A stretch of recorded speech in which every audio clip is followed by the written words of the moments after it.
Spoiler warning, this video contains spoilers, so if you haven't read Chainsaw Man yet, please go ahead and leave. But if you guys don't care about spoilers, then, welcome. You know him, you love him, Denji. He's one of my favorite protagonists right now. He's absolutely insane, he's hilarious, and boy does he have great taste. Yo, Makima, let me get a taste of that popsicle. I am determined to get full use of this green screen. I think Denji is a very entertaining character, but my favorite thing about him is the fact that he breaks out of the main, shonen protagonist mold, and he also has a bunch of layers. Like onions. They stink? Yes. No. No! The first time I read Chainsaw Man, it felt like I read the show with a blindfold on when it came to Denji. I didn't know what made him tick, and I didn't feel like I knew what his actual goals were. Was the two real big reasons for him living called Boo and Bees? Was that really a thing? So let's get into it, you guys. Let's climb our way down into the chaotic mind of Denji, or AKA Chainsaw Man.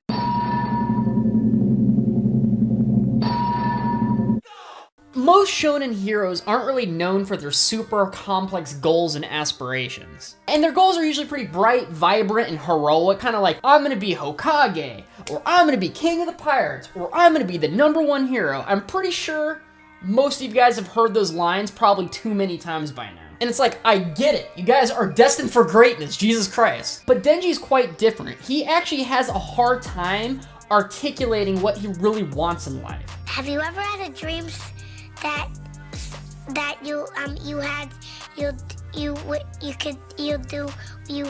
want? And that's because he really doesn't know what he wants in life. He just kind of thinks he does. Before we get into why Denji has this issue, and believe me, we'll get there, let's instead talk about his horrific upbringing and where a lot of his problems actually stem from. In the very first chapter of Chainsaw Man, we get a real clear look on how rough Denji's life actually is. Denji's father died, and poor Denji basically took on his father's debt that he owed the mafia. He was basically a slave, and now he has to go ahead and do odd jobs and ends, like killing devils for money, just to go ahead and pay for his freedom. When Denji was really desperate for money, he sold his eye, he sold his kidney, and even sold one of his balls. Balls. He was in a constant state of survival, and because of that, he never got socialized into society. He was basically like a dog, or probably worse than that, a slave that just had to obey his master's command. And this panel encapsulates exactly what I'm talking about. I heard something recently. Apparently it's normal to eat sliced bread with jam on it. Well, normal is just a pipe dream for us anyways. It feels like I'll never finish paying off my debt until I die. Right after that, we get to hear the classic shonen protagonist realization. He's going to tell us his dreams and affirmations. What is it, you ask? Is it to be the world's fastest lumberjack? The best devil killer or hunter or whatever the fuck? Does he want to be the world's most powerful simp? Nope to all of that. His dream is to eat sliced bread with jam on it, flirt with a girl, play video games, and perhaps sleep on her lap. Or in her arms, I think that's what it says. Is it in her arms? Yeah, it's in her arms, yeah. To be honest with you, Denji, I'm more of a thigh guy than an arm guy, so I think the thighs were a better choice. But anyways, are these really his goals? Because they seem pretty weak to me. And I think for most people. Later, when Denji becomes a human pincushion by all the zombies and Pochita ends up resurrecting him from the dead, Pochita says, I always love listening to you talk about your dreams. This is a contract. I'll give you my heart. In exchange, show me your dreams. After Denji turns into Chainsaw Man and schwacks all the zombies, Denji meets Miss Makima for the first time, and basically she gives him an ultimatum. She basically says you can either die as a devil, or live as a human pet under her rule, but you get fed every day. Denji, being a hungry asshole, just kind of wakes up from the dead and is like, well, what food will I get? Makima says bread with butter and jam, coffee, salads, and probably dessert or something like that. And Denji's like, you had me at jam, that's all you had to say. And Denji agrees to Miss Makima, even though he doesn't even know that he's gonna be basically doing suicide missions from now on. Now, I know a big part in Denji's character development has to do with the relationship between him and Miss Makima, so I'm not going to do that in this video. I'm not going to bring them up. I'm not going to bring up Miss Makima too much. And the reason is that I'm probably going to try to do another video talking about Miss Makima and how she's such a great villain. So if you guys want to see that video after watching this video, of course, please go ahead and leave a like. If you get 20 likes, 20 likes or more or whatever, I'll go ahead and do a video on Miss Makima. Anyways, back to this video. After Denji meets Aki and gives him the old beef Swellington. Fuck you, man! Oh, Yeah! God! He stands over him and says, "This is the first time I've been treated like a person. First time that I got treated to a meal. This is like living the dream." Denji even bites the bullet and is like, "I'm willing to die to keep living like this." But at this point in the manga, Denji's actually 100% wrong when he says that he's been treated like an actual person. Miss Makima is actually manipulating him to think that. Her constant honeypotting and small trinkets like food and clothes is actually blinding him to the reality of what's going on. You honeypotted him. It's honeypot. You honeypotted You me. honeypotted him. No, I didn't. He said a lot of stupid shit in the last 10 minutes, but for reals, you did honeypot him.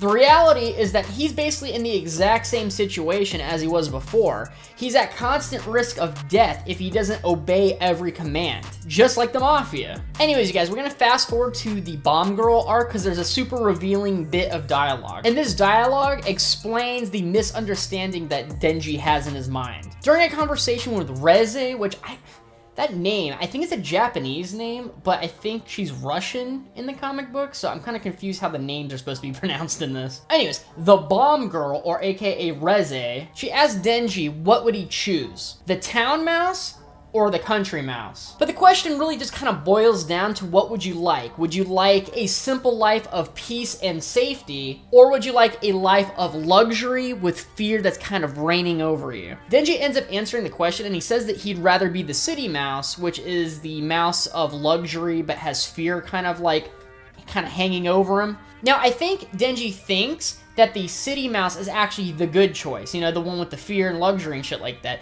Because recently, his life has actually changed for the better, yet he's doing very dangerous missions and shit. But as I said before, he's in the exact same situation when he was living under the rules of the Yakuza Mafia.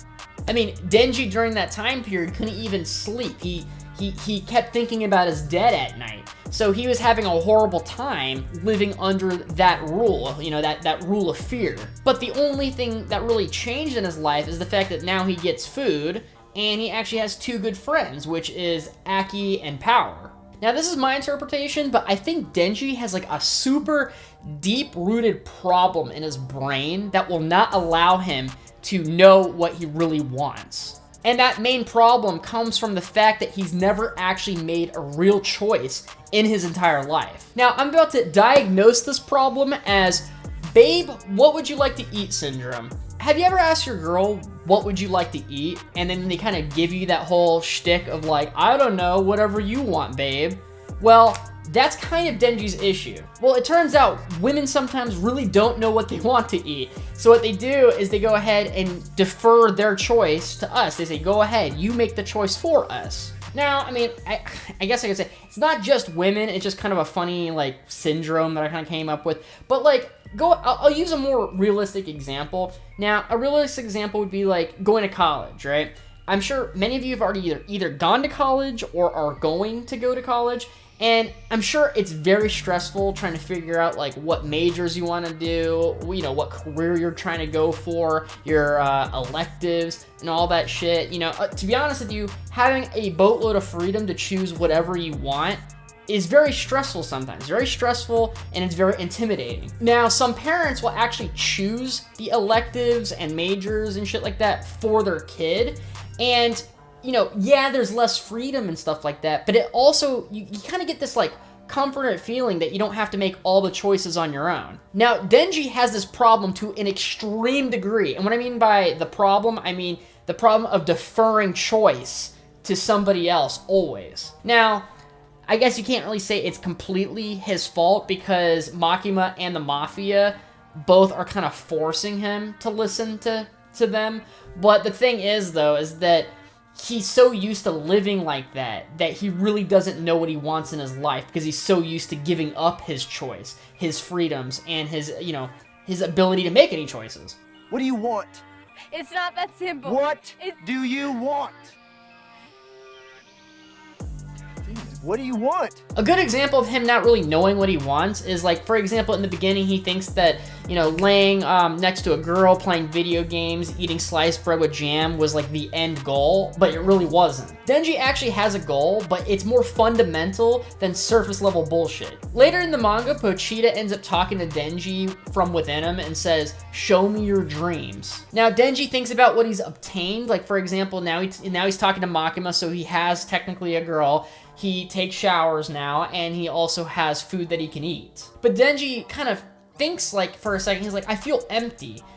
Is there some other goal that I'm actually trying to accomplish that I don't know about yet? There's kind of a stupid gag moment where he's like, no, I know what it is. I don't want to touch melons. And then I forget, Makima comes in the room. She's like, melons, what are you talking about? But yeah, he thinks that for a second, but that's still not his true goals. Later in the manga, Denji ends up touching Power's Tito Bitties because he ended up saving her cat.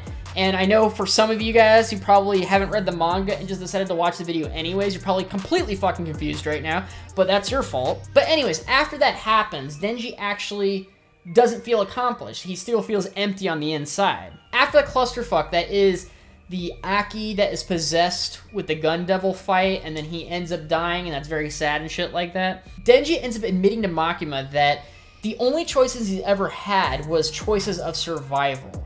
But after that, after he's gotten past the whole survival element, he has so many choices now that it's actually mentally exhausting for him. He had to choose between Aki, one of his best friends, or thousands of people. That actually reveals in hindsight that Denji actually has a pretty good moral compass, you know, just kind of naturally. But the fact that he killed his best friend Aki is actually making his conscience eat him up from within. From the moment he wakes up to the moment he falls asleep, he's thinking of this moment, and he absolutely hates it. It's tearing him apart in the inside. So Denji ends up relinquishing his mental autonomy to Makima, and he says, I never want to make a choice like that ever again. After Makima finger bangs Power, ooh, sexy. Bah. It is revealed that Makima is actually the bad guy pulling all the strings in the background. She knows that Denji has a contract with Pochita. Pochita gave Denji a heart as long as he lives a normal life. Makima wants to use Chainsaw Man as a weapon, but the only way to do that is to get Denji to mentally check out. After Denji mentally breaks and then Pochita takes over his body as like the Chad Chainsaw Man, Makima wants to fight that monster, and if she wins, then her powers can take control of him. Her powers being the control devil. Her powers basically work like this: if she can make somebody think lesser of themselves than her, then she can control them. So since the beginning, Makima concocted this evil plan like a fucking witch to give Denji a nice life, but with an arm's reach for her to pull him back. She gave him a job, money, and friends, sort of like family members. Aki being the big brother, and then Power being like the stubborn little sister.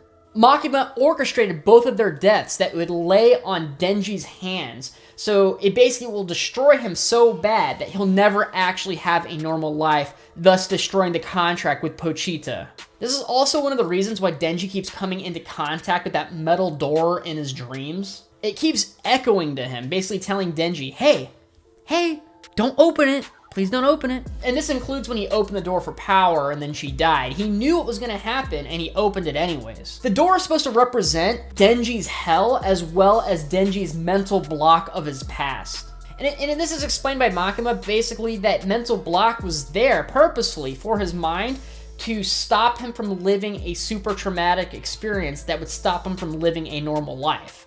And this particular memory that is hidden behind the door is actually him killing his father for self-preservation. And Makima being an asshole brings this up at the perfect moment just to fuck up Denji's head even further. After some epic scenes, some hilarious scenes, fucking hilarious by the way, and some very heartfelt moments between him and Power, Denji finally escapes the situation. He then says like a complete idiot, he goes, you know, actually what I really want is I want to have tons of sex. I want to have tons of sex with a bunch of women. And it's like, oh, you still don't get it. You still don't get it there, Denji. It's like, even at the end of the manga, Denji still doesn't understand what he fundamentally wants.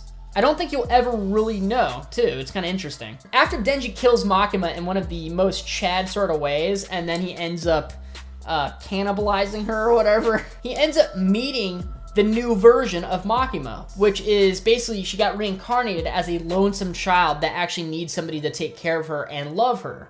Denji, without realizing it, finds true happiness in what he fundamentally wants in his life. He actually obtains true unconditional love, and obviously that's something that he's never had before. And he also obtains freedom to live a normal life without being a slave to somebody else. And that is my interpretation, you guys. And for you, go ahead and leave yours down below. I want to hear you guys' your interpretation of what Denji's going through, or what you think the ending really means. I think that'd be really cool. Cool discussion down below. I don't want to have like an argument and shit. I'm tired. If you guys like this type of content, please like, share, comment, subscribe. Do the YouTube business. Anyways, you guys, I'm tired. I'm going to bed. See ya. Hey, you made it to the end. That means you must enjoy my content, so go ahead and love tap that subscribe button for me. And if you don't like my content, subscribe anyways. My videos are proven to make your schlong longer. Follow me on Twitter and Instagram for discussions and movie topics. And thank you so much for the support. You guys are awesome. See ya.